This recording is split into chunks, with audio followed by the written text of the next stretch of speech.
I'm looking forward to see my city in peace again. Nablus was as one of the eldest cities in the world. It was a very nice place before the war situation, and I'm sure that it will be nice again in the peace atmosphere again. Not only Nablus but all of Palestine. And I think that there are a lot of people by both of the parties that believe in peace, believe in living together. And even we saw even in the war situation that many of the soldiers are bored of what do they have. They talked with us and they felt really very bad. We are counting on the free people in both of the parties to start their initiative and to solve this kind of situation.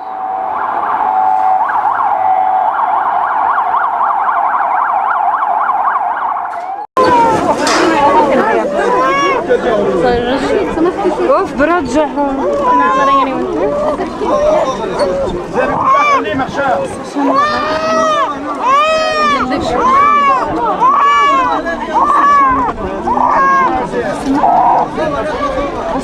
not letting anyone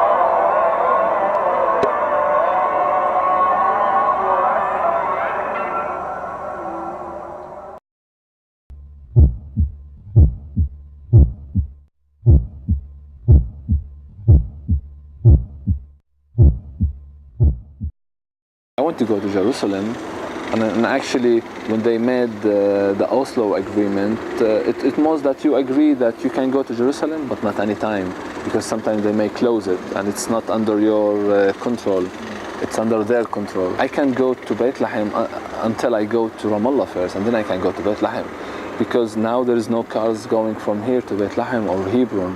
So they already separate the north from the center from the south, and so I don't think it's a life. I used to go in a 20-minute to Jenin, and now I spend more than 1 hour extra to go there.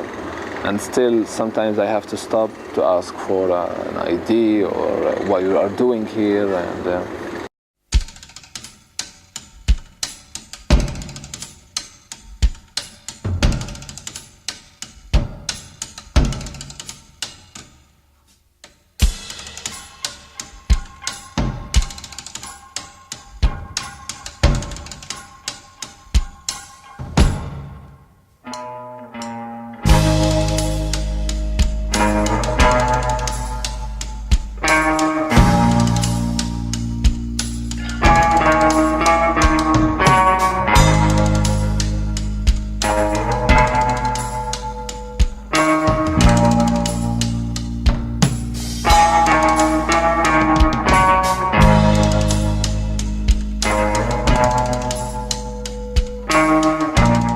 Imagine if you want to reach Ramallah, for instance, you have to go into a certain, or let us say a tremendous and a huge experience or bad experience. You have to go to a certain checkpoint called Huwara. From Huwara you have to stay until the Israeli soldier will allow you to pass. Once you are passing, you have another checkpoint to go through. It's called Za'tara. Not to mention the flying checkpoints that you might face on the road. So instead of reaching Ramallah in 45 minutes or 35 minutes, you'll end up reaching Ramallah in 2 hours, 3 hours, maybe 4. So it depends, and it all revolves upon the mentality of the Israeli soldiers.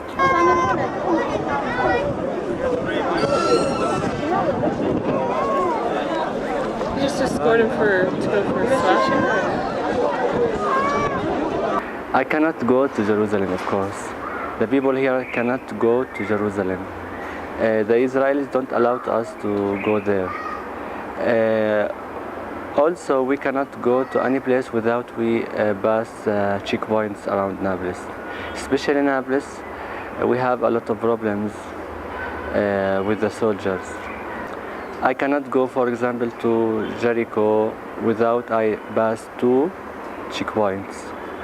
For Ramallah, the same thing. I have to pass two or three checkpoints.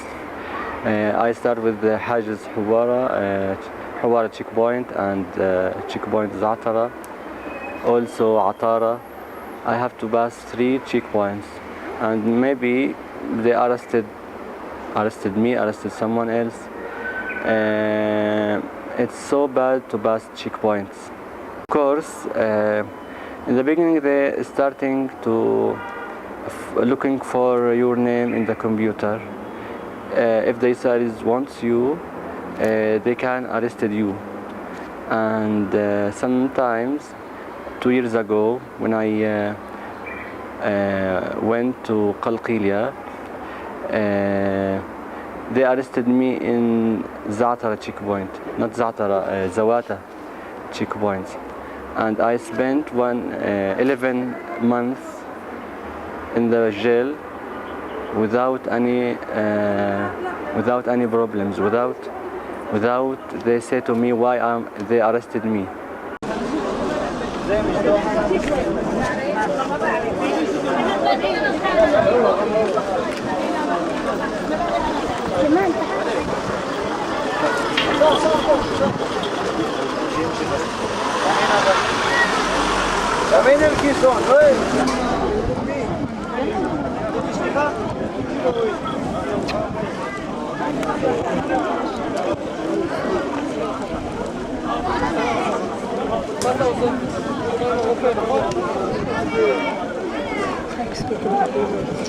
Huh? Yeah.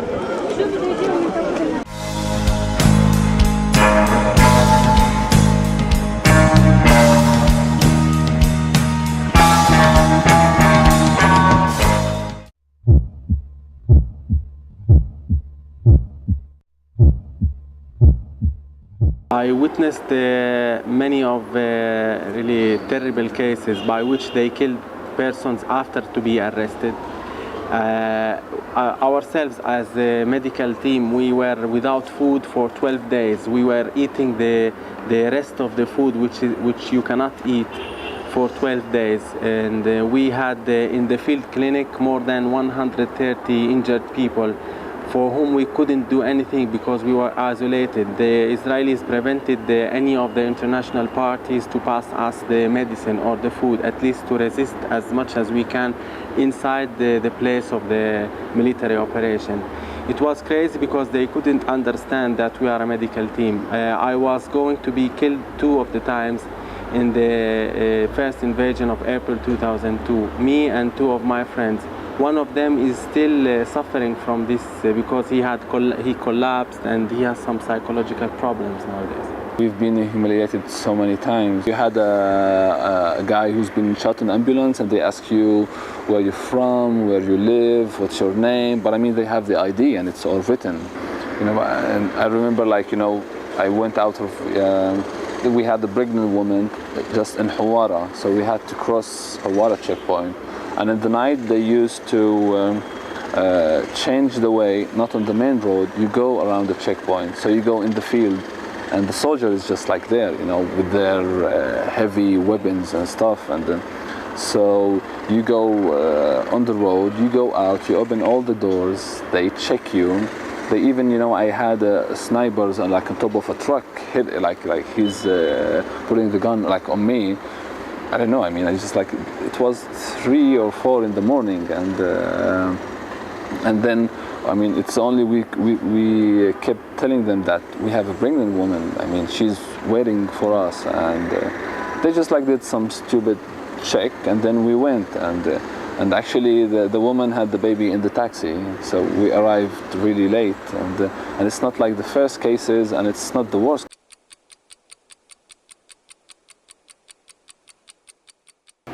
At the Allenby Bridge, I had spent 2 months in Nablus, and I went to Jordan with some friends to see Petra. And when we came back, I witnessed some, you know, humiliation on, you know, a part of the Palestinians at the border, and I really got frustrated, and I got the feeling that I I don't want to hide the fact that I'm in Nablus volunteering because I'm not doing anything wrong, so I shouldn't lie or shouldn't tell the, untrue. So I just told them I was volunteering in Nablus and I was teaching English when they asked me what I was doing, and they held me for 10 hours, and they didn't want to give me entry into the country and told me to go back to Jordan. So I spoke to the officer in charge and I told him I had to come back to get my stuff, my computer and everything I have in Nablus. And he agreed to give me 1 week's visa, although my flight didn't leave until 3 or 4 weeks after this experience. So I had to go to Tel Aviv and get an extension and pay, 150 shekels and the transportation back and forth. So it's really a hassle. It's just harassment and nothing else. So they know I'm not a threat. They know there's nothing, about me that threatens Israel. Yeah, they told me that it's not allowed for internationals to be inside the West Bank.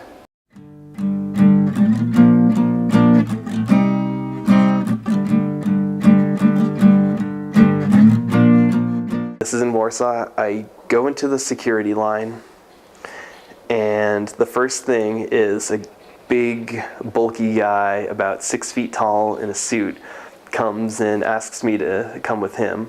First, he takes me to the front of the security line, in front of all the other people, and it's very quiet. It's Frederick Chopin International Airport. It's very peaceful there, just a small line of people waiting to go through the checks, and they're checking their bags. So first he has me talk to this one woman, and I ask her a question, is my bag here in the airport? Because I was wondering if it had made it through from Chicago. And this is where the problem started. First, she asks me, do you speak Hebrew? Obviously I don't. Do you speak Arabic? No. Are you Jewish?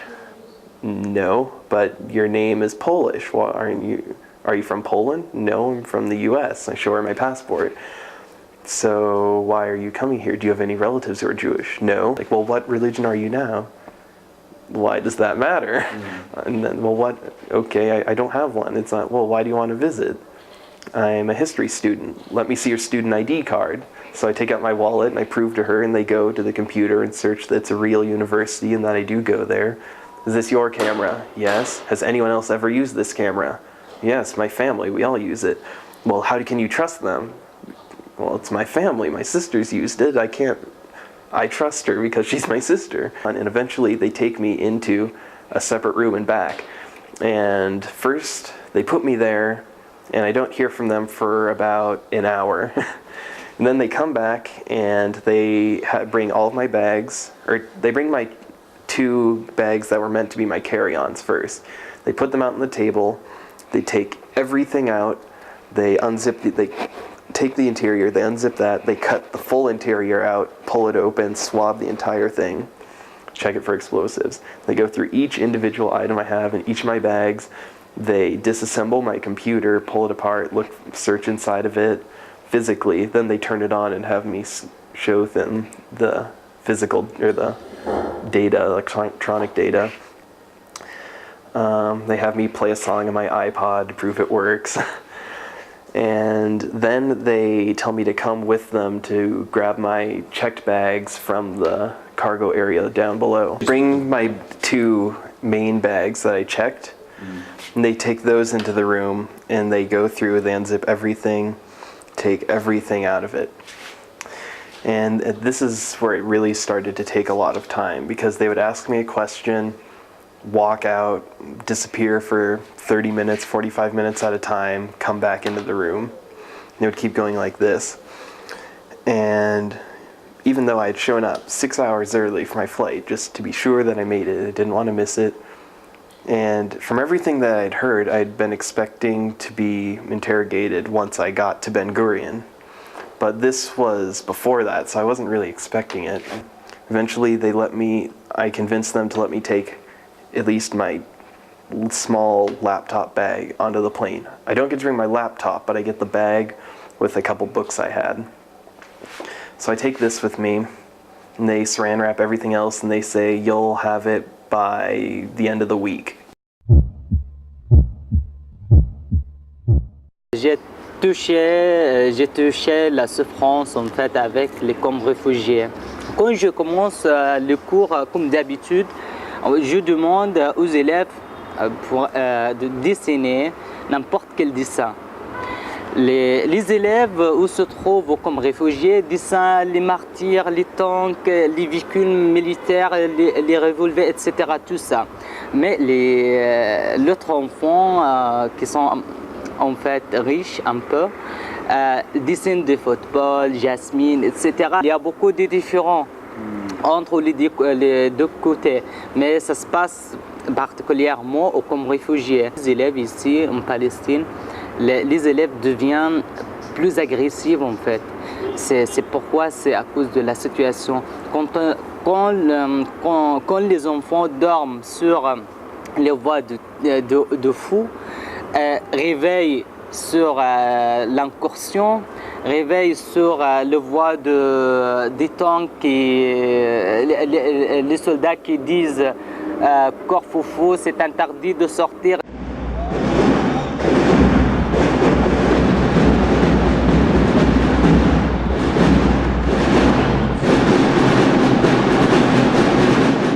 Since 2002, the Israelis are occupying the city every night.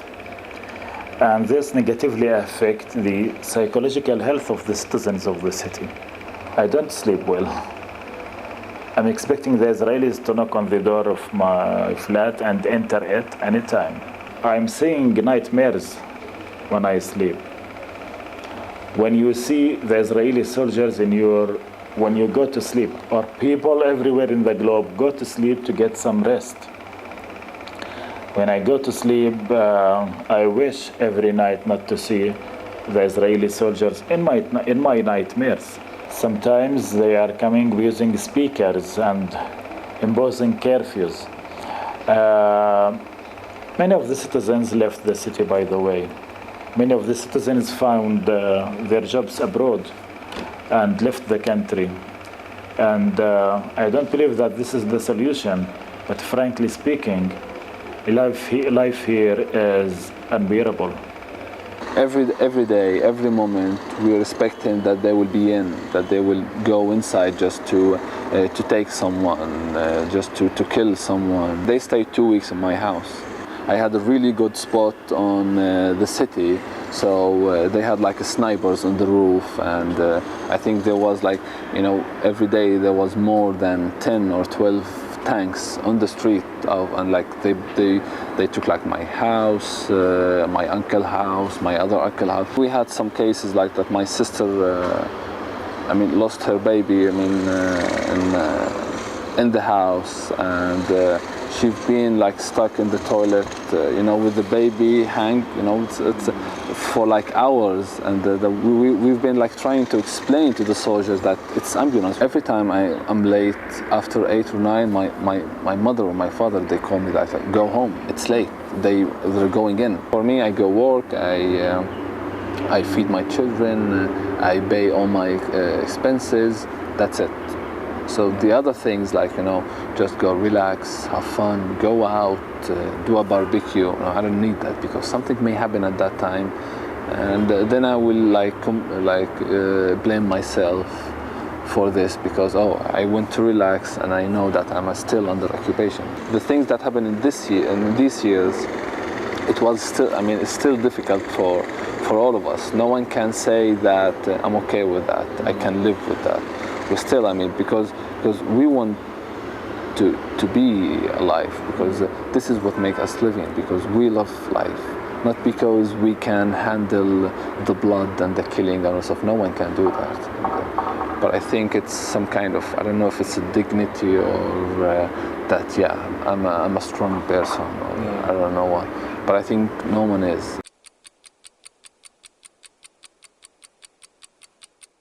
We hope that the situation will change in the future, the near future. But it's not so. It's not easy. It's so difficult to change the situation. The Israelis don't want peace. We are in big prison in Nablus. Yeah. We have to be optimistic. I cannot say that everything is gloomy and everything is down.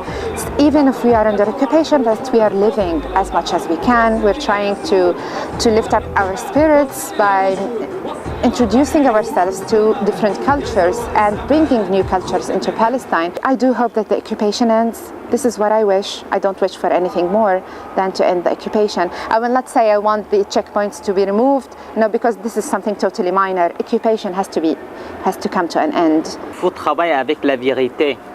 La vérité dit que les Israéliens sont plus forts que nous. Et aussi, ici en Palestine, ou les Palestiniens en fait, souffrent toutes seules. Les Arabes n'interviennent pas. Les Européens aussi, on travaille, on vit seul. C'est pour cela, c'est un outil de résister par des militaires, par les larmes. Il faut faire quelque chose intéressant, il faut faire quelque chose très loin des temps. Ça suffit, vraiment ça suffit. Car on a perdu beaucoup de choses, on a perdu des terres, les arbres, les enfants, les écoles, l'éducation, on a perdu beaucoup de choses. C'est pour cela, moi, j'ai dit, ça suffit, il faut faire quelque chose de logique.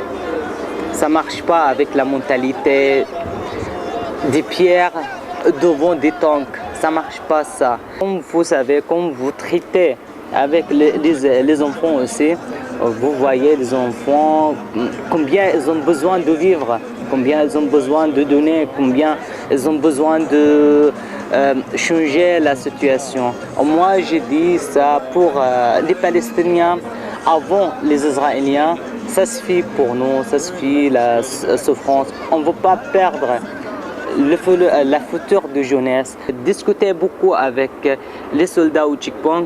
Quand les soldats m'ont capturé sur la montagne, je leur dis, moi, je suis humain comme vous. Ils m'ont dit, on n'aime pas faire ça, mais nous sommes obligés.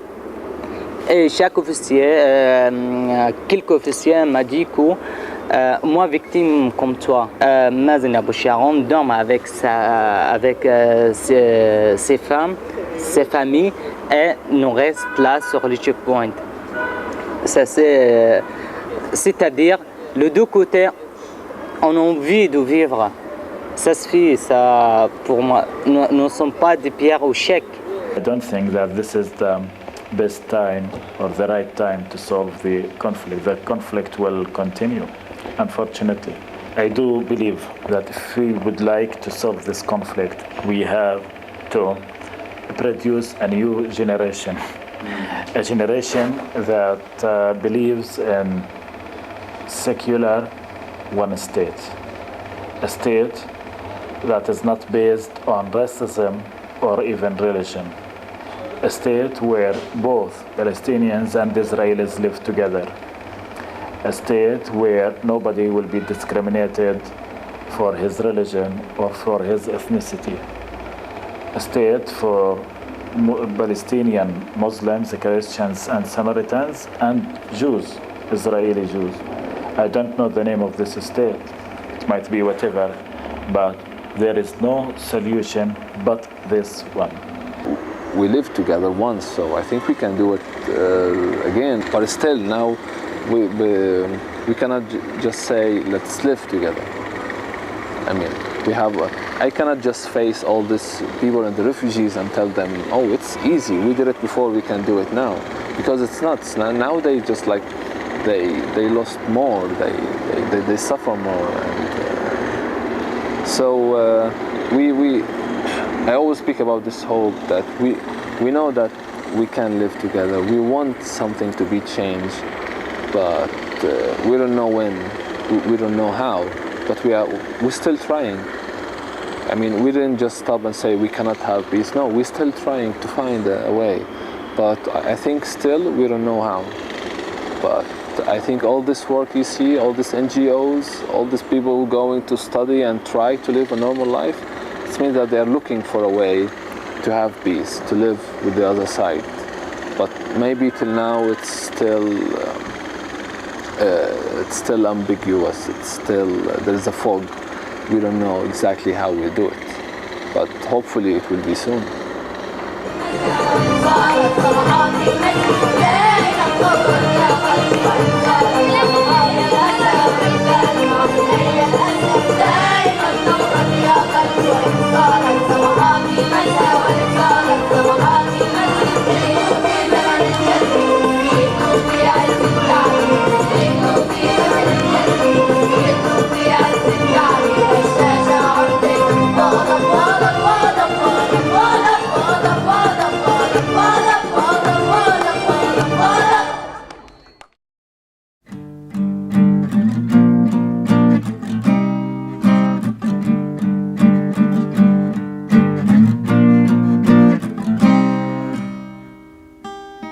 Tucked in one day, stranded ashore, my head overflowing, and my pockets full of gold. I'm looking at tipsy dogs and barking horse.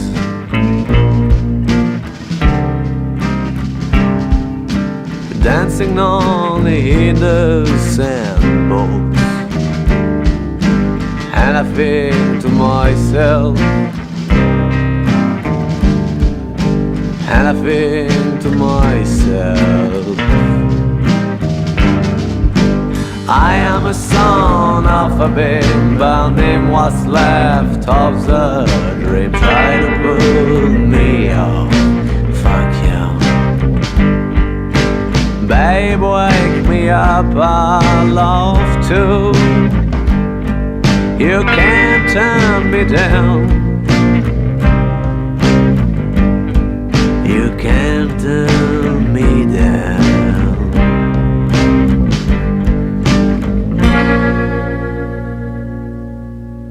Je vais pas traîner sur les genoux.